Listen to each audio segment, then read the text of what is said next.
7 ciudades subterráneas antiguas que no tienen explicación. Los hombres antiguos no se amilanaban ante las adversidades, y cuando las ciudades normales en las que vivían sobre la superficie terrestre se les hacían peligrosas por motivos naturales o artificiales, se construían otras debajo de la tierra. En estas ciudades subterráneas muchos pueblos antiguos, medievales, modernos e incluso contemporáneos se pusieron a resguardo de persecuciones religiosas, de la violencia de los ejércitos invasores y de la furia de los elementos. No se trataba de simples cuevas excavadas para resguardarse durante algunas horas, en espera de que el peligro pasara. Eran verdaderos complejos urbanísticos que permitían albergar a decenas de miles de personas durante días, semanas e incluso meses.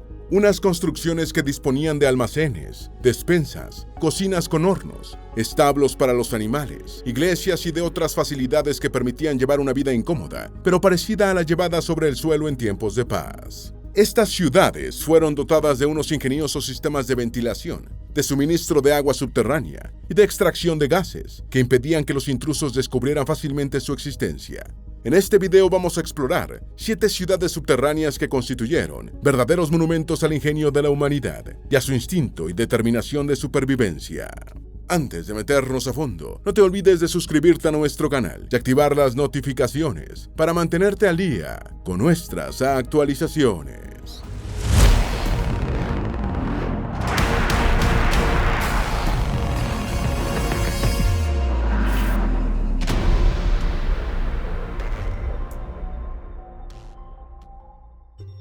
Número 1. Derinkuyu.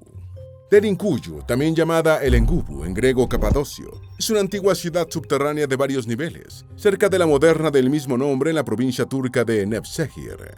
Se extiende hasta 85 metros de profundidad y es lo bastante grande como para haber acogido a una población de 20.000 habitantes, incluyendo sus reservas de agua y alimentos, y el espacio para su ganado. Es la ciudad subterránea conocida más grande de Turquía, siendo uno de varios complejos habitacionales debajo de la superficie que salpican la región semiárida del centro del territorio turco. Podía cerrarse desde adentro con grandes puertas de piedra rodantes, y cada piso también se bloqueaba separadamente. Contaba con facilidades y comodidades que eran comunes en otros complejos subterráneos capadocios, como capillas, refectorios, almacenes, bodegas, establos y prensas de aceite y vino. Excepcionalmente en el urbanismo subterráneo de Capadocia, en el segundo piso de Derinkuyu, se encuentra una espaciosa sala de techo abovedado que se cree que se usaba como escuela religiosa, mientras que los aposentos a su izquierda parecen estudios. En el nivel más bajo, el quinto, se encuentra una iglesia a la que se accede mediante escaleras verticales, desde el tercer y el cuarto piso. Un antiguo pozo de 55 metros de largo parece haber sido empleado como conducto de ventilación. El pozo proporcionaba agua a los que se encontraban en los diferentes niveles de la ciudad subterránea, como si el mundo exterior no hubiera sido accesible. Se cree que los primeros constructores de Derinkuyu fueron los frigios, entre los siglos 8 y 7 a.C., excavando en la blanda roca volcánica de Capadocia. Cuando el idioma frigio fue reemplazado por el griego durante la época romana, los pobladores ampliaron los albergues subterráneos, añadiendo pisos y capillas con inscripciones en lengua griega. Derinkuyu adoptó su forma definitiva durante el periodo bizantino, cuando la ciudad fue intensamente utilizada como protección contra los ataques musulmanes durante las guerras árabe-bizantinas. Derinkuyu estaba comunicada con Kaymakli, otra ciudad subterránea cercana, mediante túneles de entre 8 y 9 kilómetros de longitud. Varios artefactos encontrados en este complejo pertenecen al periodo intermedio del Imperio Romano de Oriente, entre los siglos V y X. En el siglo XIV, las ciudades subterráneas capadocias fueron también utilizadas por los cristianos como protección contra las incursiones mongolas de Tamerlán. Después de que el Imperio Otomano se apoderó de la región, los nativos de Capadocia utilizaron las ciudades para escapar de los gobernantes musulmanes turcos. Todavía en el siglo XX, los griegos y armenios de Capadocia utilizaron Derinkuyu y demás ciudades subterráneas para protegerse de las persecuciones periódicas. El lingüista de Cambridge, Richard McGillivray Dawkins, investigó el área entre 1909 y 1911 y registró un evento sobre los nativos capadocios de etnia griega, afirmando: cuando llegaron las noticias de las recientes masacres en Adana, una gran parte de la población de Axo se refugió en estas cámaras subterráneas y durante algunas noches no se atrevió a dormir sobre la superficie. En 1923, los cristianos salieron de la región, en medio del intercambio de población con criterios étnicos, y las ciudades subterráneas fueron abandonadas como refugios. El complejo subterráneo cayó en el olvido, hasta que en 1963, un residente del área que estaba haciendo una reforma de su vivienda, se tropezó con una misteriosa habitación, desde la que podía accederse a la red de túneles y aposentos. 6 años después, la ciudad subterránea fue abierta a los visitantes, y en 2016 era accesible cerca del 50% de ella. Número 2. Nauru. En el norte de Francia, los 1.200 habitantes de la apacible y encantadora localidad rural de Nauru, en el departamento de Somme de la región de Picardía, viven como suspendidos en el tiempo, casi al nivel del mar. Justo al este del pueblo se encuentra un conjunto de túneles excavados en la suave piedra caliza del subsuelo de la meseta boscosa, con pasadizos y habitaciones que alguna vez acogieron a cerca del triple del número de habitantes actuales de Nauru. La zona subterránea de Nauru comenzó siendo una antigua cantera que se fue ampliando a lo largo de los siglos, y las cámaras debajo de la superficie proporcionaban a los locales un sitio conveniente para guardar provisiones y ponerse a buen resguardo cuando estar sobre la tierra era más peligroso. Estos peligros podían estar representados por la furia de los elementos o por la hostilidad de un ejército invasor y hambriento. En el siglo XVII, en medio de la destrucción desenfrenada provocada por la Guerra de los 30 años, los túneles y habitaciones subterráneas de Nauru se llenaron de residentes que estuvieron bien establecidos durante un tiempo. En esa época de apogeo, las 28 galerías y 300 aposentos de la ciudad subterránea estuvieron ocupados por unos 3 millares de residentes que preferían las incomodidades del subsuelo a los mortales peligros del suelo. La altura de los aposentos, de entre 1,6 y 2 metros, seguramente resultaba algo claustrofóbica, sobre todo para los más altos, pero la alternativa era peor. Junto a las habitaciones para la estancia de los seres humanos, también había capillas para cumplir con los deberes religiosos, despensas y almacenes para los cereales y otros alimentos, espacios para el ganado y los animales domésticos, e inclusive una panadería con sus hornos, de manera que nunca faltaba una caliente baguette con queso camembert y seguramente algún vasito de vino tinto. La evacuación de los gases de combustión de los hornos y demás fuegos subterráneos era realizada mediante un sistema ingeniosamente instalado y conectado con otras estructuras de la superficie, para que ningún intruso sospechara que 33 metros por debajo del suelo la vida humana bullía. Un sistema parecido era utilizado para los pozos de ventilación y de suministro de agua. A medida que Europa Occidental fue ganando estabilidad, el ocultamiento por largos periodos de tiempo en túneles debajo de la tierra y cuevas se hizo más innecesario y el complejo subterráneo de Nauru fue abandonado y olvidado, hasta ser redescubierto en 1887 por el sacerdote Ernest Danicourt. Danicourt encontró restos humanos, el fósil de un bivaldo extinto parecido a una ostra e incluso un lote de 20 monedas de oro. De las investigaciones en el lugar se dedujo que todavía había sido utilizado hasta finales del siglo XVIII, posiblemente por traficantes de sal que trataban de eludir los groseros impuestos del Reino de Francia. Durante la Primera Guerra Mundial, la red de túneles fue más una curiosidad que un refugio para los soldados aliados del Frente Occidental, quienes testimoniaron su presencia en el lugar con la mayor cantidad de grafitis del tiempo de la Gran Guerra, descubierta hasta el momento.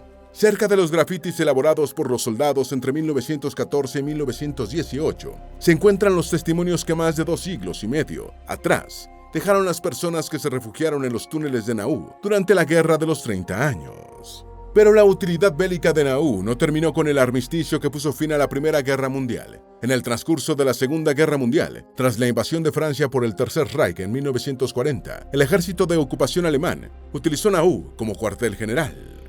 Número 3. La mina de sal de Bielicka. La mina de sal de Bielicka se encuentra en la ciudad polaca del mismo nombre, cerca de Cracovia, en el sur de Polonia. Los hombres del Neolítico ya producían sal común a partir de las almueras del lugar, y la mina fue excavada en el siglo XIII, produciendo continuamente cloruro de sodio hasta 1996. Su periodo de operación a lo largo de 8 siglos la convierte en una de las minas de sal común más antiguas y con mayor tiempo de funcionamiento. Fue cerrada en 1996 debido a sus costos de producción, la caída del precio internacional de la sal y las inundaciones de las galerías. La mina de sal de Bielicka es un monumento histórico polaco declarado Patrimonio de la Humanidad, y sus laberínticos pozos y pasadizos muestran los testimonios de la vida de los polacos que trabajaron en el lugar por más de 700 años y la evolución histórica de la tecnología de extracción de sal durante 3/4 de milenio. Los visitantes pueden admirar también 4 capillas, un lago subterráneo, numerosas estatuas talladas en sal de roca por los mineros a lo largo de los siglos y esculturas de artistas contemporáneos. La mina se extiende a lo largo de 287 kilómetros de galerías horizontales, en varios niveles, alcanzando una profundidad de 327 metros. La sal de roca del lugar es de varios tonos de gris, pareciéndose más al granito sin pulir que al condimento blanco al que están habituados los consumidores. Casimiro III el Grande, rey de Polonia entre 1333 y 1370, impulsó en gran medida el desarrollo de la mina, otorgándole varios privilegios y tomando a los mineros bajo su protección. En 1363 fue abierto un hospital cerca de la mina de sal. Se afirma que la mina transformó al país de una Polonia de madera a una Polonia de piedra, debido a las vastas extensiones de bosques que se talaron para construir el andamiaje y los soportes de las estructuras. Durante el largo periodo de operación de la mina, fueron cavados muchos pozos, túneles y cámaras, y la explotación minera se benefició de diferentes tecnologías para subir la sal de roca a la superficie, como la rueda de andar húngara y la rueda de andar sajona.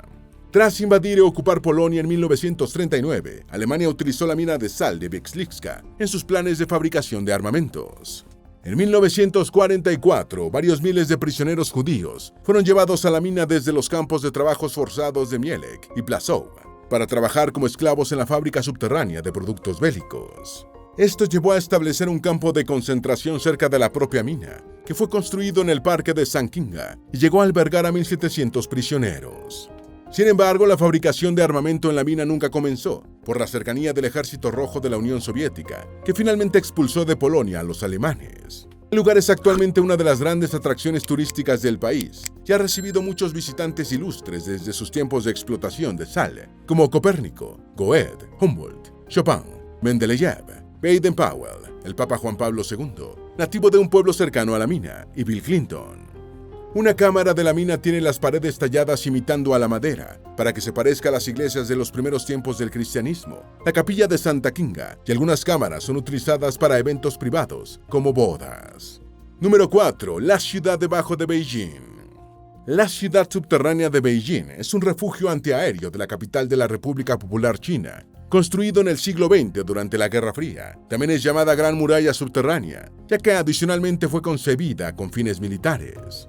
Curiosamente, fue construida entre 1969 y 1979, no pensando en un eventual ataque atómico del mundo occidental capitalista, sino en previsión de una guerra nuclear contra la Unión Soviética, cuando las relaciones entre los dos principales estados de la órbita comunista estaban en su peor momento. En el año 2000, parte de la ciudad subterránea fue abierta al público y su ambiente ha sido descrito como oscuro. En 2008 fue cerrada por renovaciones y no se ha reabierto desde entonces. Los túneles de la ciudad subterránea se encuentran debajo del centro de Beijing, a una profundidad de entre 8 y 18 metros, cubriendo una superficie de unos 85 kilómetros cuadrados. Cuando fue terminada, contaba con unas 90 entradas ocultas en diferentes tiendas y edificios a lo largo de las calles de la superficie. Con el tiempo, muchos accesos fueron eliminados o bloqueados, y la redefinición de las entradas forma parte del proceso de reformas en marcha. Algunas entradas conocidas incluyen la de la fábrica de alfombras Beijing, Qianmen, y la de la número 62 de la calle Damochang Oeste. El líder chino Mao Zedong ordenó la construcción de la ciudad subterránea en 1969, en el apogeo de las tensiones con la URSS, que llevó a los dos estados a enfrentamientos fronterizos. Según informes del gobierno, el complejo podía albergar a 6 millones de personas, la población de Beijing, cuando comenzó la construcción, y fue diseñado para resistir ataques convencionales, nucleares y bioquímicos. El complejo estaba equipado con áreas para dormir y descansar, cocinas, restaurantes, almacenes, escuelas, teatros, fábricas, una pista de patinaje y una granja para cultivar hongos. También fueron seleccionados 70 sitios en los que se podían cavar pozos para la obtención rápida de agua. El sistema de ventilación incluía unos 2.300 conductos que se podían sellar para bloquear ataques con gases venenosos. Las puertas principales estaban constituidas por unas gruesas estructuras de hormigón, de gran capacidad protectora contra varios tipos de ataques, incluyendo una lluvia radiactiva, y las escotillas eran a prueba de gases y agua. Aunque no existe información pública al respecto, se especula que los principales inmuebles chinos tenían o tienen accesos directos a la ciudad subterránea, incluyendo el Gran Salón del Pueblo, instalaciones militares de la ciudad y el Zhongnanhai, complejo que alberga las oficinas y las residencias de los miembros de la cúpula del Partido Comunista Chino. La ciudad subterránea fue construida por más de 300.000 trabajadores, que incluyeron asalariados, estudiantes y voluntarios de diferentes procedencias. La construcción supuso también un crimen contra el patrimonio histórico de la ciudad, ya que viejos elementos arquitectónicos de Beijing, como las antiguas puertas de Heximen, Wushengmen y Shongwenmen, fueron destruidos para obtener materiales destinados al nuevo complejo. Ante su falta de utilización para los fines previstos, los chinos le buscaron usos alternativos aparte del complejo, ya que los túneles tienen la ventaja de ser cálidos en invierno y relativamente frescos en verano. En las calles más congestionadas del centro de la ciudad fueron instalados hoteles baratos, aprovechando parte del espacio de los túneles, mientras que otros sectores se convirtieron en centros comerciales, centros de negocios y teatros. Si bien los pequineses confían en que no tengan que utilizar la ciudad subterránea para su propósito inicial, las autoridades no han abandonado el complejo del todo y periódicamente reparan las fugas de agua y realizan campañas contra las plagas y alimañas. Número 5. Lalibela. En el norte de Etiopía se encuentra la ciudad monástica de Lalibela, segunda ciudad santa del país, después de Aksum. La casi totalidad de su población de unos 15.000 habitantes pertenece a la Iglesia Cristiana Ortodoxa Etíope, en una república con un 47% de cristianos, un 29% de musulmanes y un 24% de animistas. Lalibela, antiguamente llamada Roja, está situada a 2.500 metros sobre el nivel del mar y es un importante centro de peregrinación, sobresaliendo por sus famosas iglesias subterráneas, talladas en la roca. Este complejo, declarado Patrimonio de la Humanidad por la UNESCO en 1978, fue construido entre los siglos XII y comienzos del XIII por el rey absinio Gebra Mascal Lalibela, quien le dio su nombre a la ciudad. Mascal Lalibela gobernó Abisinia, nombre antiguo de Etiopía, entre los años 1172 y 1212, y quiso construir una nueva Jerusalén después de la caída de la ciudad oriental en manos musulmanas, siendo canonizado por la Iglesia Ortodoxa Etíope. Las iglesias de Lalibela fueron excavadas en la roca basáltica del color rojizo de las colinas de la ciudad.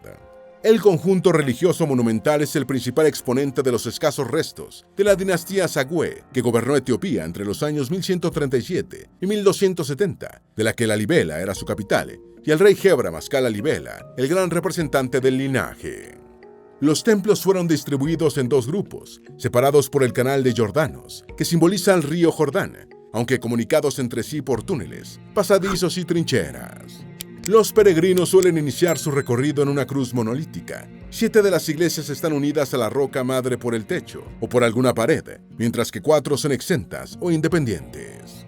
La más alta y extensa es Viet Medhani Alem, que significa el Salvador del Mundo, una reproducción de la Catedral de Santa María de Sion de Aksum, destruida por invasores musulmanes. Este templo tiene un espacio interior de 10.000 metros cúbicos y se calcula que en su construcción fueron removidos 15.000 metros cúbicos de roca. Arquitectónicamente destaca por su techo de 2 aguas y por las columnas que lo rodean.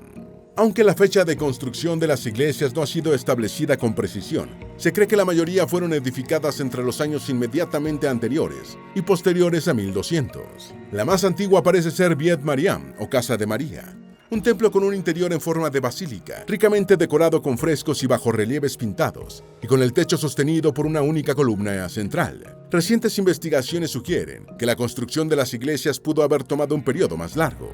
Basándose en el estilo arquitectónico, las interrelaciones estructurales de los monumentos y su comparación con otros inmuebles monumentales etíopes, el arqueólogo de Cambridge, David Philipson, supone que 3 de las iglesias son unos 500 años más antiguas que el resto del conjunto. Estas iglesias más antiguas habrían sido originalmente construidas hacia mediados del siglo VII como parte de un sistema de fortificaciones y de inmuebles palaciegos durante un periodo de inestabilidad política. Philipson concluye también que al menos 7 de las otras 8 iglesias fueron talladas como lugares de culto entre los siglos X y XIII. Las iglesias de Lalibela fueron descritas por primera vez para Occidente por el sacerdote portugués Francisco Álvares, quien llegó a Etiopía en 1520. Álvares hizo una descripción muy detallada y realizó también varios dibujos. Número 6. Petra. Petra es una ciudad arqueológica e histórica del Reino de Jordania, famosa por su arquitectura excavada en la roca. También recibe el nombre de Ciudad Rosa por el color de la piedra arenisca que fue tallada para construirla.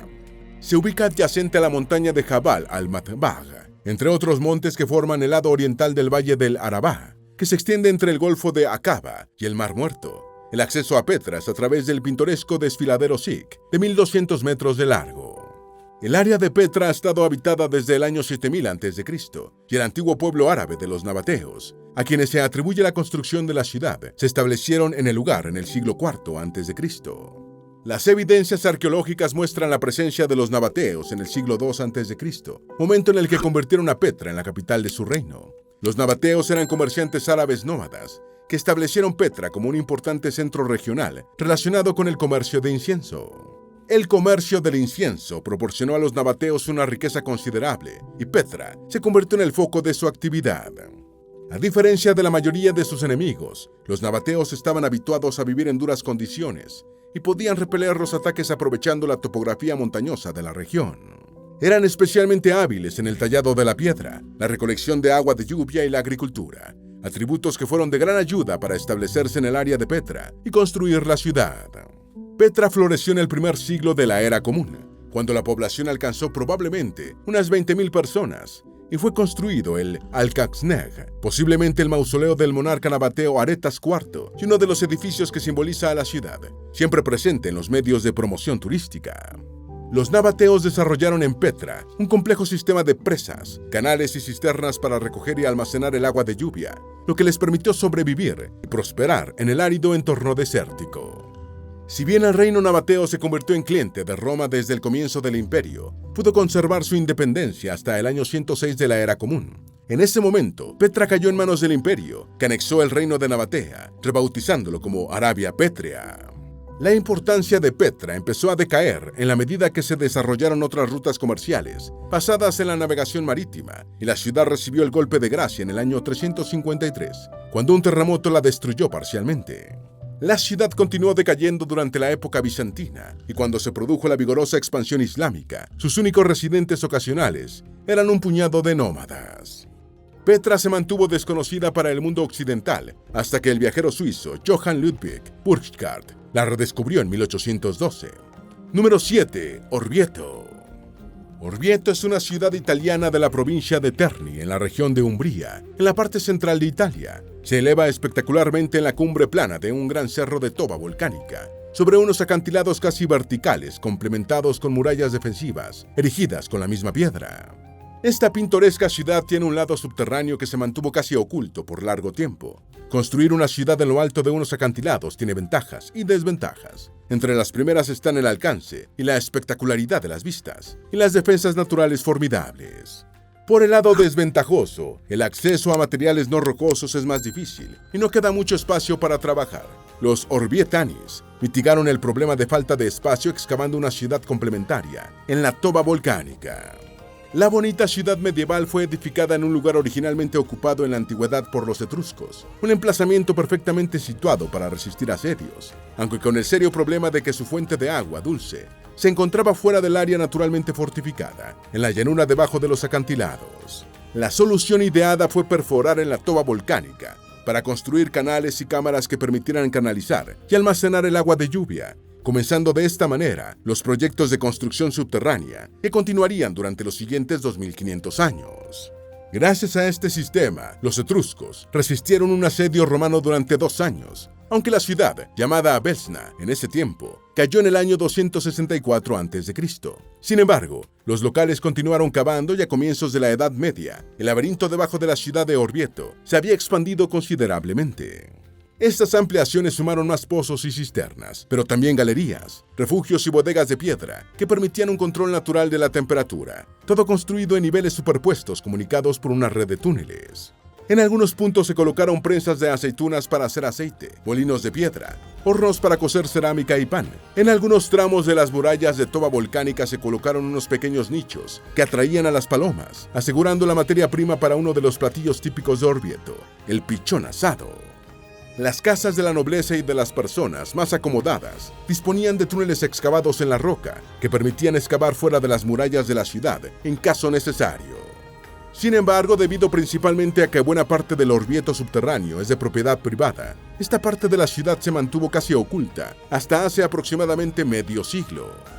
En los años 1970, un deslizamiento de tierra permitió redescubrir la red subterránea, atrayendo el interés de los estudiosos y dando comienzo a una corriente turística en la década de 1990. Actualmente, Las perforaciones particulares están prohibidas para asegurar la conservación de este patrimonio subterráneo. Las visitas turísticas se realizan en grupos de unas 30 personas y duran aproximadamente 1 hora. Esperamos que este video te haya sido útil. Si tienes algo que agregar, por favor, compártelo con nosotros en la sección de comentarios. Dale me gusta a este video y envíale el enlace a tus familiares y a tus mejores amigos para que también sepan más sobre las 7 ciudades subterráneas antiguas que no tienen explicación. Si eres nuevo en nuestro canal, no olvides suscribirte. No se te olvide seguirnos en todas nuestras redes sociales, que van a estar aquí abajo en la descripción. Recuerda, un pueblo que no conoce su historia está condenado a repetirla.